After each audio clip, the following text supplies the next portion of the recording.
Week 1 of the college football season has just come to a close, and the Florida State Seminoles have already been eliminated from the college football playoffs. Yes, you heard me right.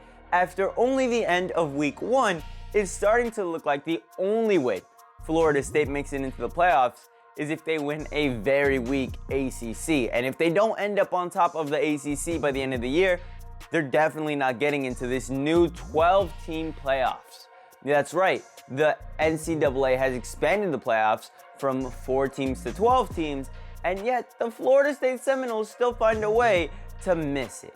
You see, this is a Florida State team who's coming off the back of being robbed of a college football playoff appearance.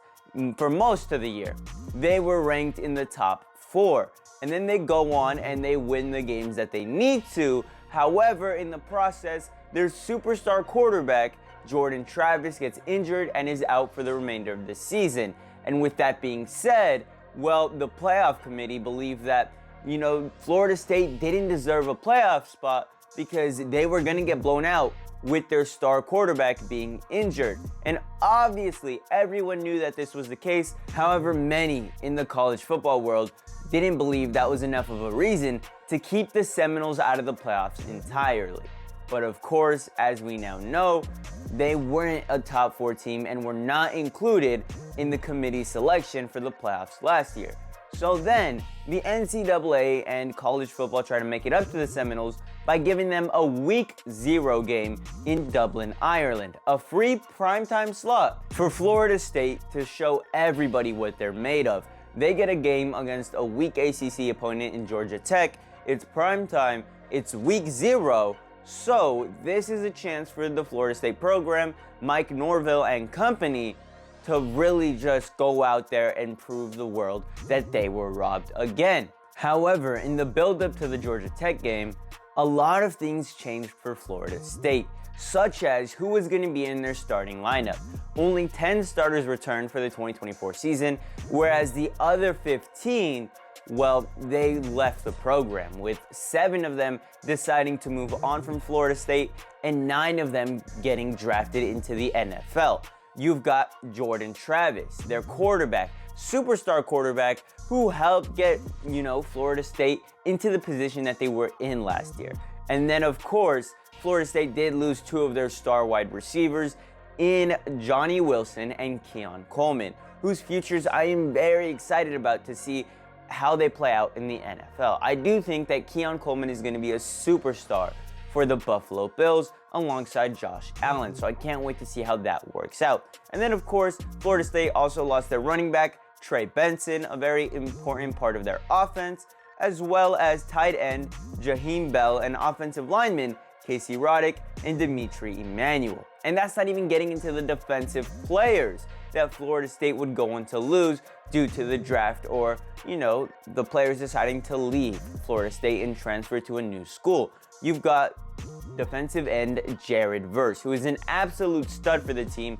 Jared Verse was one of a kind, and there's a reason that Jared Verse got picked so high in the draft.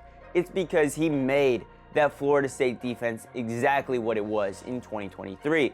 They also lost defensive tackle Braden Fisk, linebackers Kalen DeLoach and Tatum Bethune. So those are just a handful of starters that Florida State did go on to lose. And there's a reason that Florida State has been struggling this season, because many of its stars are now gone and done with the program. So Mike Norvell was going to need to recruit some new young talent and bring in some new transfer portal players to replace the guys that they lost. And this is what brings us to 2024 and that game against Georgia Tech. And before I continue on with this video and get to the new additions for Florida State, I just wanted to remind you guys to slow down, like the video, and subscribe to the channel. Every subscription goes a long way and is much appreciated. We're on the road to 5,000 subscribers.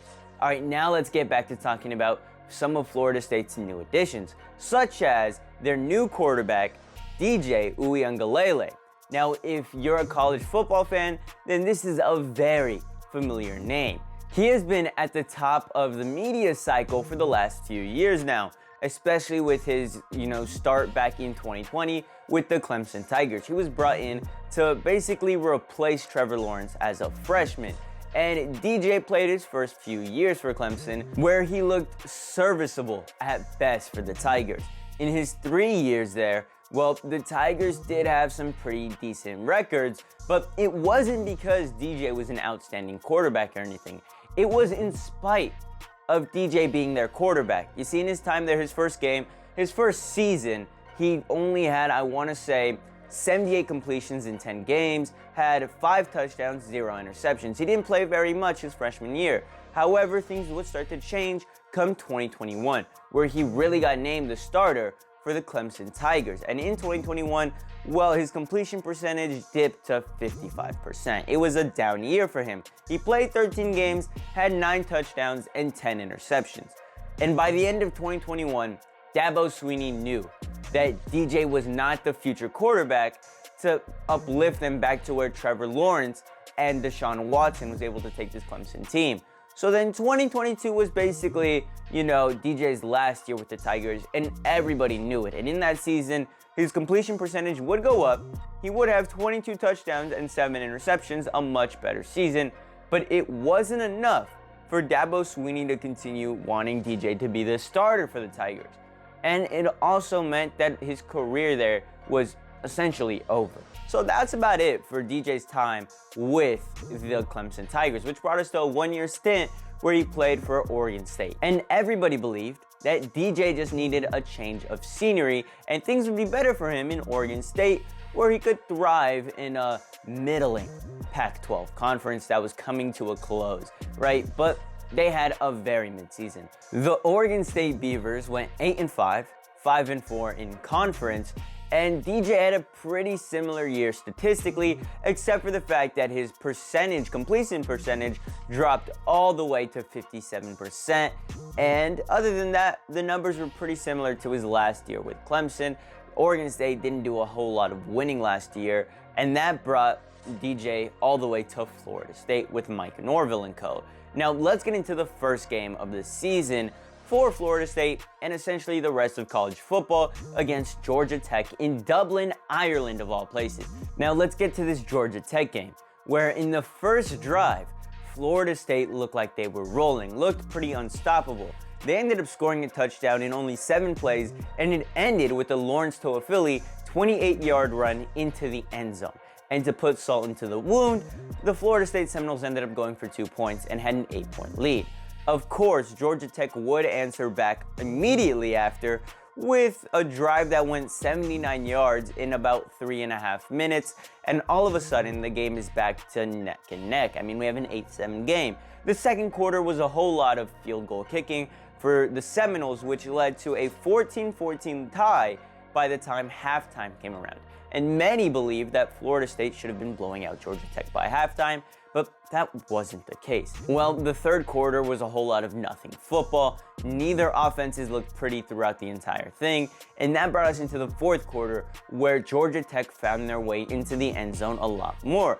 I mean, we have a Jamal Haynes 2-yard run into the end zone to kick off the fourth quarter, and then on the next drive, Florida State would answer back, I want to say about 8 minutes later, with a Roydale Williams 1-yard run into the back of their end zone, and all of a sudden the game was tied 21-21. But here's the thing, Georgia Tech wasn't going to lose this game. They held onto the ball for 6 minutes in their final drive, 6 minutes plus. They really milked the hell out of the clock, got into field goal range, and Aiden Burr banged a 44-yard field goal to win against Florida State and caused the huge upset that did end up happening. Many believe that this was just a fluke game for Florida State, but that they'll bounce back in week 1 against a Boston College team. Can you guess what?